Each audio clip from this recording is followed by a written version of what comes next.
All right, before we get into this video, I do want to preface that this is not financial advice. I'm not advising you to go ahead and buy or sell or do anything. This is just 5 things that I've found that can either make or break you in the market trying to become a trader or a day trader. But again, not financial advice. It's just an entertainment video, and I suggest everyone goes and looks into these things for themselves. So without further ado, let's go ahead and get into this video. All right, before we get into this video, let me set a scene for you guys. The year is, I don't know, but you're a young man or woman and you just finished watching The Wolf of Wall Street, the biopic, well, sort of biopic, about Jordan Belfort and his rise to fame through the stock brokerage that no longer exists called Stratton Oakmont. And you see how unbelievably filthy rich this man was. And you go, that's what I want to do. I want to do exactly what he does, or did at least, but the right way, not the Jordan Belfort way. I'm talking about stock trading or day trading. Now, trading stocks is something that a lot of people do. A lot of people do long-term investments,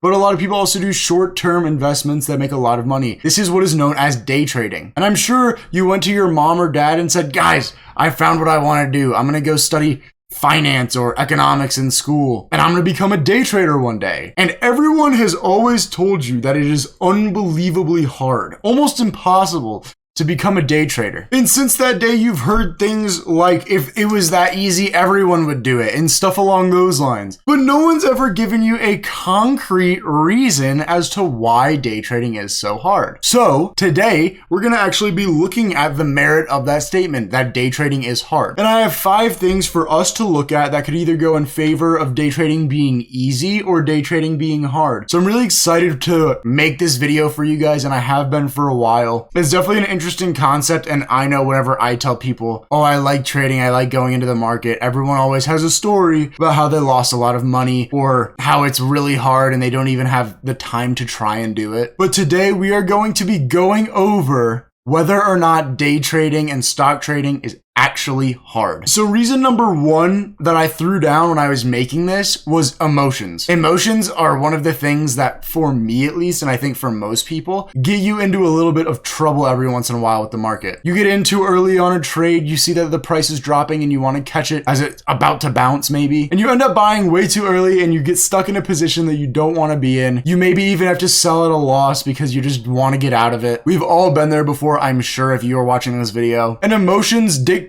a lot of what we do and don't do as traders and as people that just look at the markets in general. If you see something that you like, you may be inclined to pull the trigger super early when it's not the right time. And if you see something you think you don't like, you may miss out on an opportunity that could have netted you quite a lot of money or quite a bit of capital to work with in your account. So I think emotions play a huge role in day trading and whether or not you are able to trade worth your salt at all, because it's really hard to keep your emotions in check. You have all these indicators and you have your patterns that you look at and all that jazz, but at the end of the day, it doesn't matter how many indicators you have if you're antsy as soon as the opening bell rings, or you see something's going on with volume and you're just like, I gotta pull the trigger on it right now, it's gonna go up, and then it goes down for the next, I don't know, 2, 3, 4 hours, maybe days, maybe months, maybe years. So emotions definitely play a huge role in day trading and stock trading in general. The next thing I really wanted to look at is fundamental versus technical analysis. Now, fundamental analysis is looking at the actual things that make a company what it is. This is like earnings, operating costs, earnings before interest, to taxes, deductions, and amortization, EBITDA, if you guys know what that is, cash flow, different stuff like that. So really the financials of a company, looking at it like that. And then technical analysis is when you get into indicators and candlestick patterns.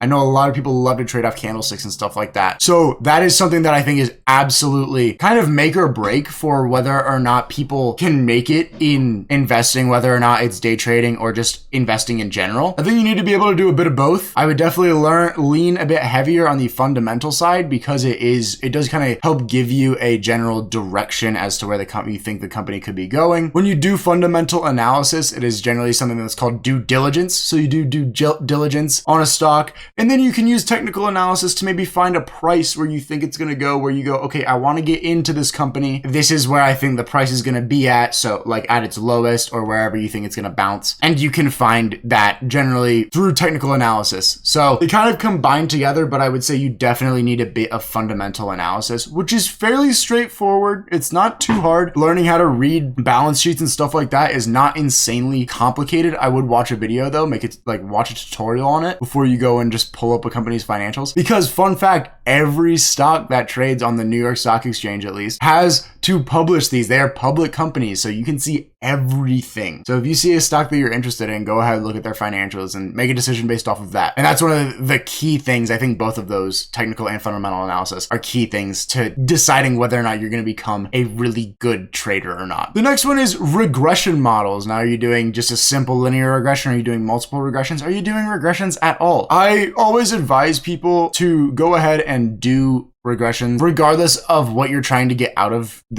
investing, because regressions do allow for you to get a better semblance of what you're looking at. Regressions also have, generally speaking, fairly powerful predictive natures, or regression as a tool in general is relatively predictive. You are not going to be able to predict the price using regression, but you'll be able to maybe find general directions or trends that you can verify through fundamental and technical analysis. So you're seeing how all this kind of wraps together. So I would definitely advise watching some regression. You can find all this stuff on YouTube. Watching some regression like analysis of stocks and just seeing, okay, how does this guy do it? How do these people do it? And what does it offer you? What does it bring to the table? If you decide it's not for you, that's totally fine. I feel like at some point though, you will bring it into the fold of your stock evaluations. Whether it's now or later is up to you guys. I always advise looking at regressions. Now, the fourth thing that I think influences the success of a trader is obviously going to be the funds that you have behind you. If you are trading with a lot of money, you'll probably be able to make like more money. That's generally how like it works. I would say it takes money to make money, and that's also because we're not talking about options here, people. I'm not in favor of options. I'm not a big options guy. We were talking about stocks. It takes money to make money with stocks when you're holding actual shares of companies and not just selling contracts. But looking at how much money you have and then looking at the taxes that you have to pay, especially if you're a short-term trader, there are short-term capital gains taxes that you guys need to be aware of. They are pretty heavy, especially if you are young and trading with a decent amount of money. Definitely look at that stuff. And then another thing is, how much are you actually profiting at the end of the day after taxes, after all that? And like, how much can you just put into your bank account and just be like, all right, this is what I made today? You really need to do some math on this and look at what you're dealing with and what you're working with especially if you want to do it as a career before you get into it. I would definitely recommend looking at all that stuff. Those are probably they could be some big hindrances to you being successful or not. This isn't the last thing like ever. This is just the last of this list. This is just 5 reasons. There are a billion reasons why you could or couldn't become a great day trader or a trader in general. But the last thing that I want you guys to look at, I talked about this in my previous video, is this thing called EMH, or the efficient market hypothesis, in its semi-strong form. So essentially what it's saying is that everything that you think can be priced in is priced in. Like it is.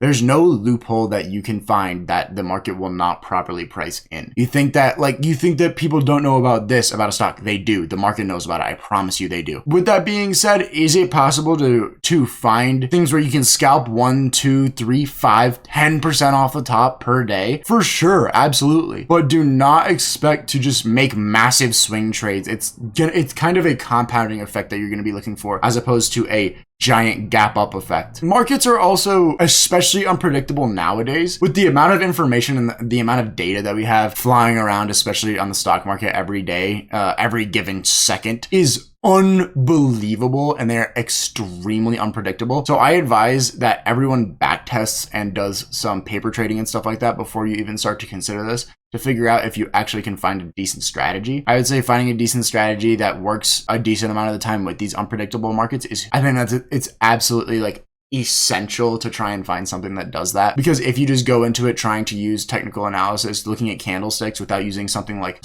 has to do with price action, you're going to get eaten alive. I promise you. So really take your time and look into it before you decide to get into it. So there's the overview of the 5 things that I feel like can either make or break you becoming a stock trader, a day trader, a just a trader in general, whatever you want to call it. A lot of these things can be remedied through experience, which is something that cannot be understated. Being able to find stocks, look at company financials and stuff like that is absolutely massive. You need to be able to do that to have any chance in this game. So that's something that I would really recommend looking at. But yeah, there we go. So you guys drop some comments below if you find that there are other barriers to entry for you guys trying to become a stock trader, trying to get into this market or whatever. Let me know if you guys have any other video ideas or suggestions either. Please drop them in the comments because I would love to hear what you guys want to hear from me. But there we go. If you guys like this video, want to see more, be sure to drop a like, subscribe, comment. Thank you all for watching. Love you all. Have a great rest of your day. Peace.